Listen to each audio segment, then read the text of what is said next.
सुनिएगा जरूर, क्योंकि विश्व गुरु विश्व बंधु का तो नहीं पता, अडानी के बचाव पर हर कीमत पर उतारू बीजेपी ने विश्व में हिंदुस्तान की साख गिराने पर क्यों मन बना लिया, यह समझ से परे है। पहले बीजेपी ने कहा कि अमेरिकी सरकार मोदी सरकार को उखाड़ फेंकना चाहती है, उनको अस्थिर कर रही है, उनके खिलाफ मीडिया में खबरें छपवाती है। भाई ये तो बहुत गंभीर आरोप है। मोदी जी को तुरंत अपने मित्र ट्रंप जी को फोन करना चाहिए और पूछना चाहिए ऐसा क्यों हुआ। खैर, on a serious note, America ने पलटकर दो टूक जवाब दिया और कहा है कि यह निराशाजनक है कि भारत का सत्तारूढ़ दल इस तरह का आरोप लगा रहा है। अमेरिका दुनिया भर में मीडिया की स्वतंत्रता का चैंपियन रहा है और स्वतंत्र मीडिया ही लोकतंत्र में सरकार को जवाबदेह बनाता है। अडानी को बचाने के लिए नरेंद्र मोदी देश हित को भी परे रखकर अभी क्या क्या करेंगे आप लोग देखते जाइए। पर मोदी जी जाग जाइए, ये जो घिसे पिटे देश के खिलाफ अंतरराष्ट्रीय साजिश वाले आपके जुमले हैं ना, ये पुराने हो चुके हैं। और इस तरह की बेतुकी बातें तभी बोली जाती हैं जब आदमी फंस जाता है और उसके पास अपने बचाव के लिए कोई तर्क नहीं होता, जैसे आपके पास अडानी के लिए नहीं है। लेकिन क्योंकि आप लोगों ने इतना झूठ बोला है तो उसका क्रमवार जवाब भी सुन लीजिए। पहला आरोप, अडानी मुद्दे में अंतरराष्ट्रीय साजिश है। अच्छा, तो क्या इसी साजिश के चलते अमेरिका में वारंट इशू हुआ, कीनिया में डील रद्द हुई, श्रीलंका में जांच, बांग्लादेश में कोर्ट द्वारा जांच, ऑस्ट्रेलिया में विरोध प्रदर्शन, इजराइल में विरोध हो रहा है? क्या इसी के चलते हो रहा है? आप लोगों को शर्म नहीं आती है? विश्व के इतने देशों में जांच हो रही है और यहां बेशर्मों की तरह पूरी की पूरी सरकार अडानी को बचा रही है, उस अडानी को जिसके चलते देश की छवि बर्बाद हो रही है। यहां सेबी से लेकर ED, CBI, income tax, department of revenue intelligence जैसे संस्थाओं का हाथ बांधकर, उनको पंगु बनाकर अडानी के खिलाफ जांच क्यों नहीं होने दे रहे हैं आप लोग? फिर दूसरा आरोप, ओसीसीआरपी रिपोर्ट देश के खिलाफ षड्यंत्र है। बीजेपी में बैठे अडानी के जो दलाल हैं उनको ओसीसीआरपी रिपोर्ट से आपत्ति है, क्योंकि इसी रिपोर्ट के आधार पर पता चला था कि अडानी की 4 लिस्टेड कंपनियों में पब्लिक के पास जो शेयर है उनमें से 13% तो अडानी के जो सहयोगी हैं चांगचुंग लिंग और नासिर अली शबान अली, उन्हीं के पास है। हिंदुस्तान में नियम है 25% पब्लिक के पास होना चाहिए, 13% इन्हीं के सहयोगियों के पास है जो नियमों की धज्जियां उड़ाना है। इसी रिपोर्ट के आधार पर आगे की जांच में यह पाया गया कि वही विनोद अडानी के सहयोगी चांगचुंग लिंग और नासिर अली शबान अली ताइवान, दुबई और सिंगापुर से $5 अरब का कोयला हिंदुस्तान में बेच रहे थे, जो बाजार के मूल्य से दुगना था। और इसके चलते कोयले का दाम बढ़ा, बिजली का दाम बढ़ा और हिंदुस्तान के लाखों उपभोक्ताओं ने महंगी बिजली खरीदी। क्या यह आरोप नहीं है कि कोयला और बिजली की ओवर इनवॉइसिंग, उनके जो दाम बढ़ा बढ़ाकर जो पैसा आया, उसी से अडानी के शेयर में हेरा फेरी हुई? जांच में तो यही पाया गया था। जो इन्वेस्टिगेटिव रिपोर्ट्स आई, किस भारतीय एजेंसी ने इस पूरे रैकेट की जांच की? एक का नाम बता सकते हैं आप? तीसरा आरोप, फ्रांस की मीडिया पार्ट ने 60 गांठ का पर्दाफाश किया। अच्छा, बड़ा एतबार हो गया फ्रांसीसी मीडिया आउटलेट मीडिया पार्ट, उसका हवाला देकर बीजेपी, ओसीसीआरपी, कोई जॉर्ज सोरोस और कांग्रेस को लेकर मनगढ़ंत कहानियां रच रही है। ये कितना दोहरा मापदंड है आपको, और बताती हूं क्यों। क्योंकि ये वही मीडिया पार्ट है जिसने राफेल घोटाले को भी उजागर किया था, आपका नाम लेके किया था, और तब बीजेपी ने उसको भारत के खिलाफ एक साजिश करने वाला अखबार और मीडिया बुलाकर खारिज कर दिया था, और अब उसका हवाला दे रहे हैं। मतलब हिपोक्रेसी की भी सीमा तो होती है भाई। खैर, चौथा आरोप, विदेशी मीडिया पर आश्रित है कांग्रेस।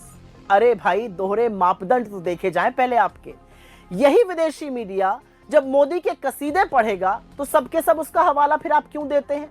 एक छोटे से अखबार को गलती से द गार्डियन समझकर वो रिपोर्ट क्यों साझा करते हैं? विदेशी मॉर्निंग कंसल्ट जो 200 लोगों का फीडबैक लेकर नरेंद्र मोदी को सबसे पॉपुलर लीडर घोषित कर देता है, उसको उछल कूद कर करके क्यों लगाते हैं हर जगह?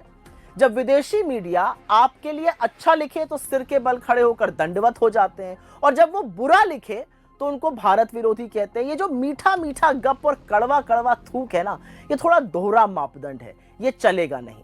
लेकिन पांचवा आरोप, और ये बड़ा सनसनीखेज है, जातिगत जनगणना विदेशी एजेंडा है। कैसे भाई?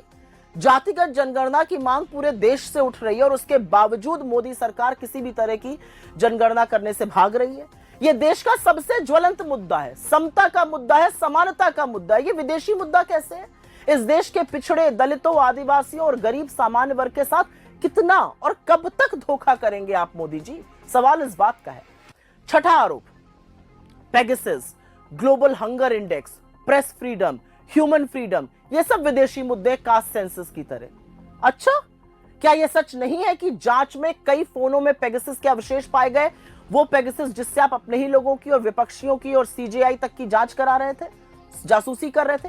क्या यह सच नहीं है कि ग्लोबल हंगर इंडेक्स में भारत लगातार गिरता रहा, पाकिस्तान और नेपाल से भी पीछे हो गया है? क्या यह सच नहीं है कि प्रेस फ्रीडम इंडेक्स में भारत की रैंक 159 हो गई है 180 देशों में, 159 आउट ऑफ 180? क्या यह सच नहीं है कि ह्यूमन फ्रीडम में भारत की रैंक एक शर्मनाक 109 में है 165 देशों में, 109 आउट ऑफ 165?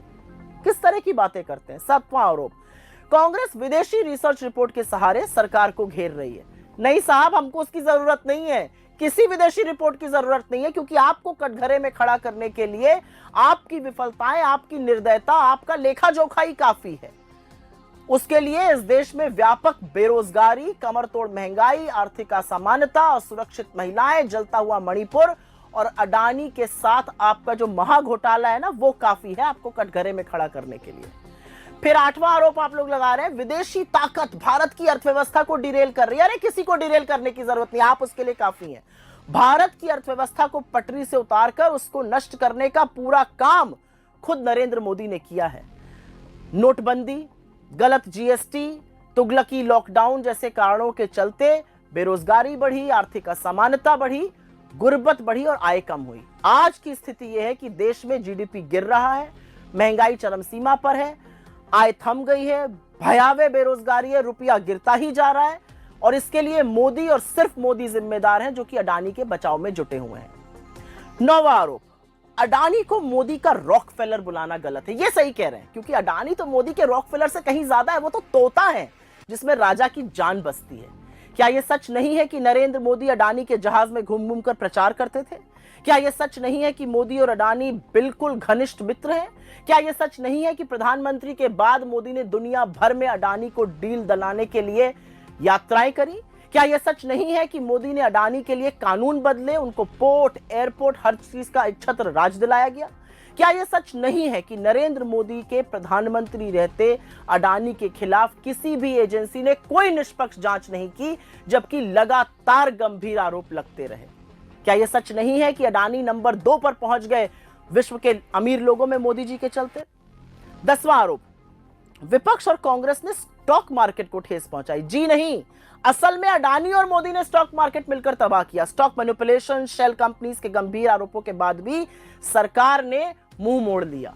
चुनाव से पहले मोदी और शाह मार्केट में सटोरियों की तरह दांव लगा रहे थे, जिसके चलते छोटे निवेशकों का करीब करीब 30 लाख करोड़ रुपए स्वाहा हुआ। इसके लिए कौन जिम्मेदार है? सारी की सारी जो कवायद होगी वो अडानी के लिए होगी, लेकिन मजाल है कि मोदी ने छोटे निवेशकों को बचाने के लिए रत्ती भर भी कुछ किया हो। 11वां आरोप, सदन में अडानी का मुद्दा उठाना गलत है। क्यों भाई? सदन में अडानी का मुद्दा बिल्कुल उठाया जाएगा और उठाना चाहिए, क्योंकि अडानी के ऊपर जालसाजी के, हेराफेरी के और भारत में घूस देने के गंभीर आरोप लगे हैं।